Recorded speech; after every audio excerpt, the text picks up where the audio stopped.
원목사와 성경 읽기 여호수아 16장입니다. 오늘 밤에 귀한 말씀 함께 읽으면서 주님의 귀한 은혜를 나누기를 원합니다. 여호수아 16장 함께 읽겠습니다. 여호수아 16장은 에브라임과 및 서쪽 문낫세 자손의 기업이라는 소제목으로 출발합니다. 같이 한번 읽겠습니다. 요셉 자손이 중요합니다. 요셉 자손이 제비 뽑은 것은 여리고 샘, 여리고라는 것 기억하시고요. 샘 동쪽 곳 여리고 곁 요단으로부터 광야로 들어가 여리고로부터 베델 산지로 올라가고 베델에서부터 루스로 나아가 아렉 족속의 경계를 지나 아다롯에 이르고 서쪽으로 내려가서 야블렛 족속의 경계와 아레 벳 호론과 게세레까지 이르고 그 끝은 바다라. 요셉의 자손 문낫세와 에브라임이 그들의 기업을 받았더라.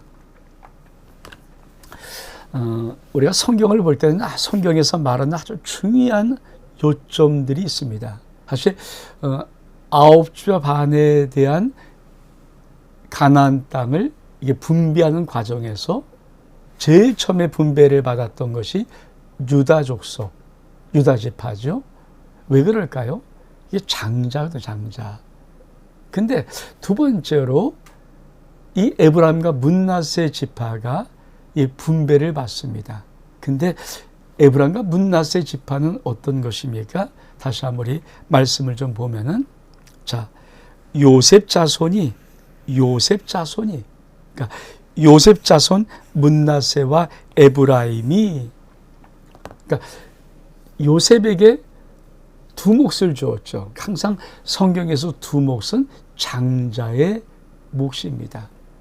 그러니까 영적으로 육적으로 아주 그냥 두 장자가 있죠. 하나는 이 유다의 지파를 통해서 오는 영적인 이 다윗 자손으로부터 예수 그리스도까지 오는 이 영적인 이 계보가 참 중요한 계보이고요. 또 한 가지는 이 요셉의 자손의 장자권의 계보가 있습니다. 그러니까 이 요셉에게는 아주 특별히 두 몫을 주는 거예요. 장자의 몫이라고. 그래서 요셉의 두 아들 에브라임과 문낫세에게 장자의 복을 주는 것, 이것이 요셉. 그러니까 요셉에게만 주는 것이 아니라 요셉의 그 장자의 몫을 에브라임과 문낫세 두 지파를 만들어서 나누어 주는데, 성경은 이 가나안 땅을 점령한 다음에 가나안 땅을 분배할 때 제일 처음으로 유다 지파에게, 두 번째로 에브라임 지파에게, 세 번째로 문낫세 지파에게 이 분배를 할 때 영적인 또 육적인 장자의 순서대로 분배를 하는 것. 이게 왜 중요하냐면, 사실 우리 하나님께서는 우리들이 영적인 장자로 이 땅을 살기를 원하십니다. 그리고 항상 그 영적인 장자의 귀한 의대를 받기를 원하십니다. 그래서 마지막 저 하나님의 나라에는 하나님 나라의 장자의 총이라고 말하는 것입니다. 여러분, 여러분의 살아가는 모든 삶 속에 이 하나님의 영적인 장자의 귀한 복들을 여러분이 누리며 살 수 있는 은혜가 있기를 원합니다. 그러면서 에브라임 자손에게 어떤 기업을 주는가? 우리 한번 말씀을 좀 보겠습니다. 에브라임 자손의 기업, 에브라임 자손이 그들의 가족대로 받은 지역은 이러하니라. 그들의 경계는 동쪽으로 아다롯 앗달에서 윗 벳 호론에 이르고 서쪽으로는 나아가 북쪽 밋무다에 이르고 동쪽으로 돌아 다나 실로에 이르러 야노아 동쪽을 지나고 야노아에서부터 아다롯과 나라로 내려가 여리고, 참 중요해, 여리고를 만나서 요단으로 나아가고 답부아에서부터 서쪽으로 지나 가나신에 이르나니 그 끝은 바다라. 에브라임 자손의 지파가 그들의 가족대로 받은 기업은 이러하였고 그 위에 문낫세 자손의 기업 중에서 에브라임 자손을 위해서 구분한 모든 성읍과 그 마을들도 있었더라. 그들이 게셀에 거주하는 가나안 족속을 쫓아내지 아니하였으므로 가나안 족속이 오늘까지 에브라임 가운데 거주하며 노역하는 종이 되니라. 이 에브라임 지파의 땅 분배를 우리가 좀 그림을 통해서 한번 다시 보기를 원합니다. 자, 이게 요셉의 에브라임 지파가 받은 땅과 요셉의 아들 므낫세, 이 두 지파가 받은 땅이거든요. 그러니까 요것과 요것. 그러니까 요셉은 장자의 복을 줘서 에브라임과 므낫세 두 아들을 따로따로 지파에 귀한 복을 준 것인데, 자, 특별히 에브라임이 받은 지파는 바로, 그렇죠? 에브라임이 받은 것은 바로, 뭐 답부와 야노와, 그렇죠? 뭐 벳호론, 베델, 뭐 이런 것들이 나오는 이 땅, 그러니까 이런 땅입니다. 이 땅. 그러니까 이 땅을 받은 것이죠. 이걸 좀 더 좀 정확한 지명을 한번 우리가 보기를 한번 원합니다. 사실 우리가 이 지도를 저도 이렇게 막 찾아보는데, 그러니까 정확하게 하나의 딱 지도가 다 나와 있는 것이 별로 없어요. 그것이 그러니까 물론 지도의 한계이기도 하고, 또 지도는 옛날 그 시대를 그대로 말하지 아니하고 지금 어느 시대의 중요한 도시들을, 어떤 성읍들을 기록한 것이니까 약간 달라서. 근데 이제 우리가 그림으로 한번 다시 한번 보면은, 자, 이런 것입니다. 자, 여리고. 그러니까 참 중요한 것은 여리고라는 것이 어떤 핵심적인 어떤 지역의 한, 이게 경계적인 한 부분, 그리고 아다론, 야노와 다나실로, 믹부다, 이제 이런 지명들이 위쪽으로 나오는 거, 답부와 이게 이제 위쪽으로 나오는 지명이고요. 아래는 베델과 아다론, 그리고 야볼렛, 그리고 게셀에서 아래쪽에 이런 지명, 그리고 바다에까지 이렇게.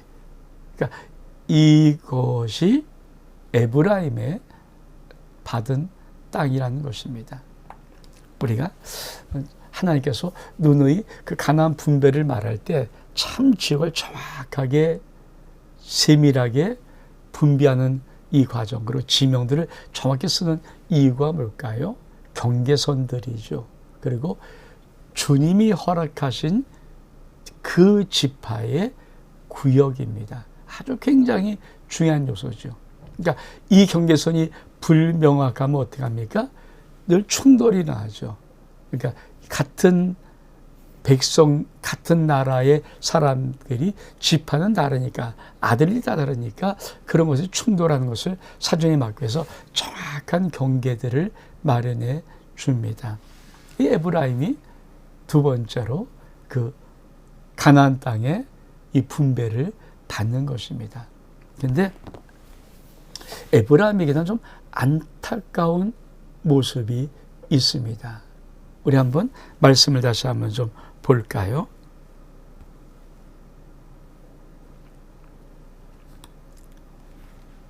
자, 10절에 보면은 그들이 게셀에 거주하는 가나안 족속을 쫓아내지 아니하였으므로 가나안 족속이 오늘까지 에브라임 가운데 거주하면서 노역하는 종이 되니라. 하나님이 에브라임 지파를 다 분배한 다음에 하나를 선호하세요. 무엇이냐면 게셀에 거주하는 가나안 족속을 쫓아내지 아니하였으므로. 다시 한번, 쫓아내지 아니하였으므로. 쫓아내지 못하는 것과 쫓아내지 않는 것은 굉장한 차이가 있습니다.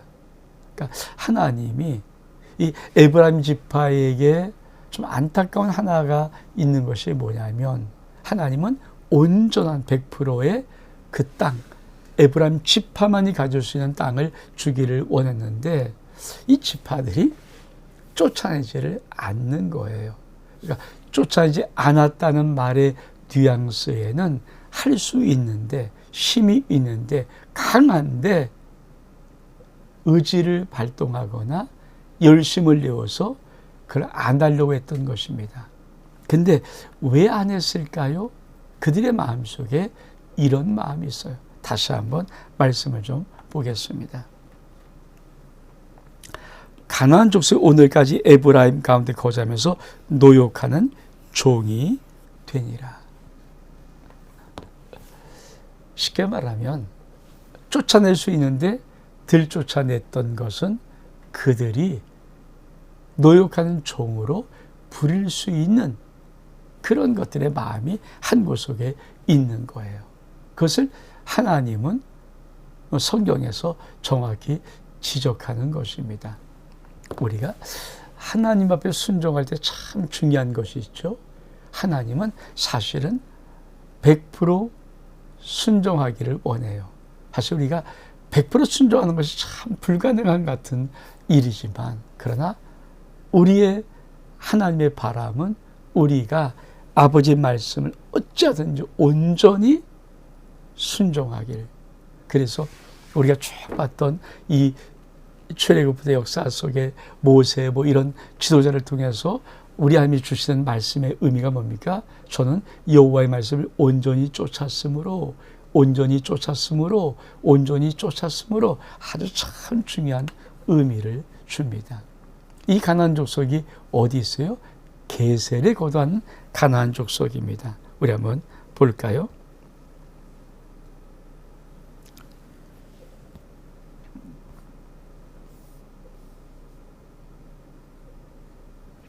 자,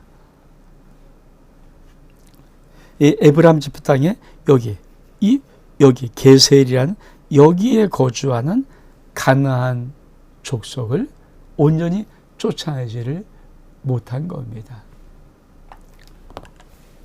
그러니까 한쪽 구석에서 딱 있지만 또 그들을 노역을 부리는 것은 있지만 이 에브라임 속에 하나님의 명령을, 하나님의 말씀을 100% 순종하지 못했던 이 남은 흔적이 있는 거예요. 근데 이게 아무것도 아닌 것 같지만 결국은 이스라엘이 어떻게 멸망합니까? 이스라엘이 어떻게 하며 벌이를 받습니까? 결국은 이 가나안 땅의 옛 우상들이 결국은 이스라엘을 점령하는 거거든요. 그래서 우리가 하나님 말씀을 순종할 때 참 중요한 것, 나는 하나님 말씀을 온전히 순종하고 있는가, 아주 중요한 문제입니다. 온 목사와 성경 읽기 여호수아 16장 여기서 마칩니다. 샬롬.